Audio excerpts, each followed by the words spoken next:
24 तारिख राज्य में पुणी एक घूर्णिबलय आहरी 4 दिन प्रबल वर्षा। तो चलो देखि नबा संपूर्ण अपडेट कौन रही। आसना 24 तारिख में राज्य में पुणी एक घूर्णिबलय सृष्टि होवार संभावना रही। बालेश्वर पश्चिमबंग और झारखंड पर यह घूर्णिबलय रहीपे। यार प्रभाव में उत्तर ओडिशा वर्षा हेब। दिन बेला खरा होथिबारु अपराह्न घड़घड़ी होईपारे बोली सोआ जलवायु और परिवेश केन्द्र निर्देशक डॉक्टर शरद साहू पूर्वानुमान करछन्ते। राज्य में आहरी 4 दिन प्रबल वर्षा हेब बोली पूर्वानुमान कराଯାଇଛି। एथिसह 23 तारिख दिन 15टी जिले में प्रबल वर्षा आकलन कराଯାଇଛି। 7 ରୁ 11 सेंटीमीटर जाए हेबार संभावना रही। 24, 25 और 26 तारिख प्रबल बर्षिब। पाणीपाग विभाग पूर्वानुमान करी कहूछि जे उत्तर बंगोपसागर और संलग्न अंचल में 24 तारिख में घूर्णिबलय सृष्टि हेब। यह प्रभाव में ओडिशा उपकूल में 22 ରୁ 25 तारिख जाए 35 ରୁ 45 किलोमीटर वेग पवन बहब। एथिपाई मत्स्यजीवी मैंने समुद्र को न जावाक स्वतंत्र रिलीफ कमिशनर SRC सतर्क जारी करिसेंते। तो चलो देखिए परवर्ती अपडेट कौन रही। ओडिशार 8टी स्थान में मिली सुना खनि। तो चलो देखिए ना संपूर्ण अपडेट कौन रही। ओडिशा में मिली सुना खनिर संधान। देवगढ़ जिलार गोपुर गाजीपुर अंचल में मिली सुना खनि। मांकड़चुआ सिलेईकणा और डिमिरीमुंडा अंचल में सुना खनि चली चिन्हट। इस्पात और खनि मंत्री विभूति भूषण जेना कांग्रेस विधायक तारा प्रसाद बाहिनीपति एक अणतारका प्रश्नर उत्तर एभली कहते। अपरपक्षे सुंदरगढ़ नवरंगपुर अनुगुल कोरापुट मालकानगिरी संबलपुर बौद्ध जिलार केतक स्थान में सुना खनि थिबार सूचना मिली। ओडिशार सुना खनि हेले राज्यर अर्थनीति में विशेष गुरुत्वपूर्ण हेबो बोली कुआ पारे। भूतात्विक आकलन एही अंचल में सुना गच्छित थिबा जଣା पड़िছে। वर्तमान एही खनिज ब्लॉक को नीलाम पाई प्रस्तुत करा जाउछि। 1981 ରୁ 1983 और 1998 ରୁ 1996 चिन्हित करा जायथिबा केन्दुझर जिलार गोपुर गाजीपुर अंचल में प्राथमिक सर्वेक्षण मिलित सूचना आधार में सुना खनिर पुनर्नुसंधान कार्यक्रम भारतीय भूवैज्ञानिक सर्वेक्षण संस्था एवं खनि भूतत्व निर्देशालय मिलित सहयोग में G2 स्तर में 2021-22 ରୁ चली रही।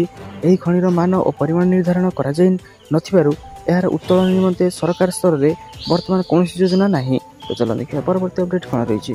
एथर 3% बढ़िया महंगा भत्ता 1 कोटी जनता बड़ घोषणा करेंगे केंद्र सरकार। तो चलो देखिए ना संपूर्ण अपडेट कौन रही।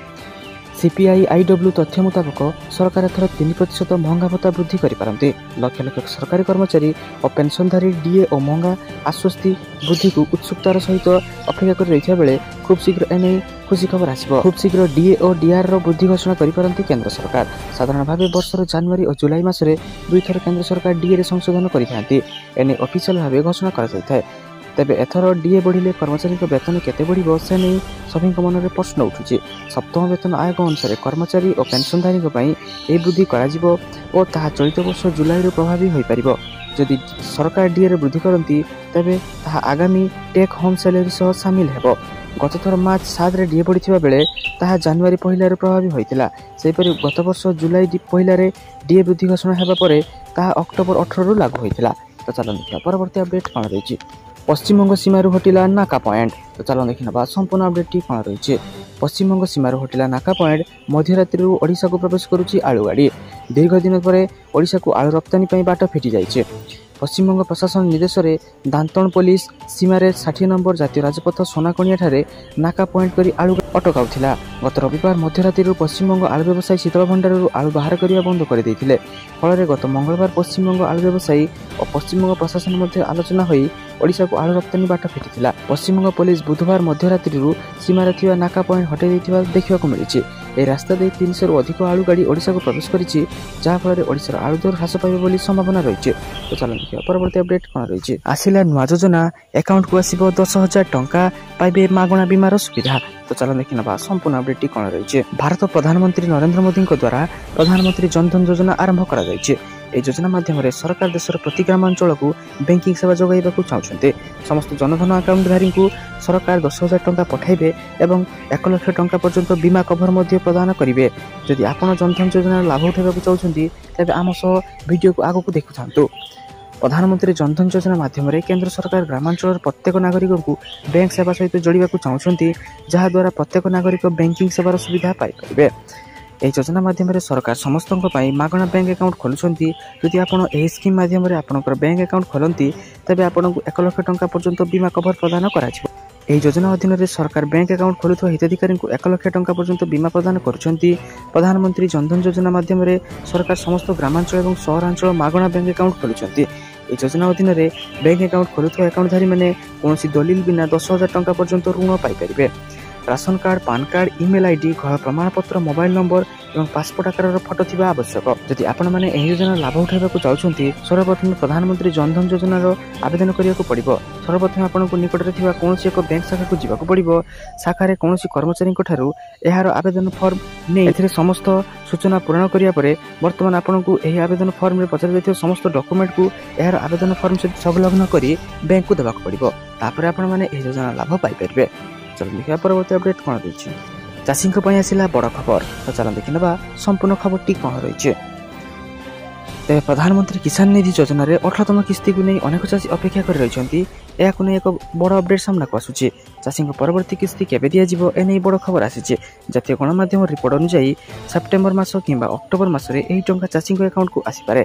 अन्य किछि रिपोर्ट अनुसार आगामी किस्ती नवेम्बर मासरे आसीपारे बोली कहा जाउछि। तेबे वर्तमान पर्यंत केंद्र सरकार पक्षर से किसी घोषणा करा जाई नाही। तब आसंता अक्टोबर मासरे परवर्ती किस्ती टंका आसीबार यथेष्ट संभावना रहुछि। किछि गणमाध्यम रिपोर्ट अनुसार चाषी अकाउंट को पीएम किसान योजना मिलुवा 2000 टंका खूब शीघ्र आसीपारिबो। किंतु एने सरकारी स्तर में एपर्यंत कौन घोषणा करा जाई नाही। एही योजना रे सामिल थिबा चाषी आसी खुशी खबर, कारण देशर चाषी सरकार बड़ निष्पत्ति नेबाकू जाउछंती। खूब शीघ्र 18तम किस्ती पाइबाकू जाउछंती चाषी। एही योजना रे एपर्यंत 17तम किस्ती सरकार प्रदान करि सारिछंती। आउ एबे चाषी 18तम किस्ती पई अपेक्षा करि रहिछंती। एबे चाषी को अपेक्षा शेष होबाकू जाउछे एवं जेहु माने एही योजना रे ई-केवाईसी करिनांती सेमाने तुरंत जाई निकटस्थ जनसेवा केंद्र रे ई-केवाईसी करे नियंतु, नसेत आपण माने 18तम किस्ती पाई परिबे नाही। तो चलो देखिए परवर्ती अपडेट कौन रही।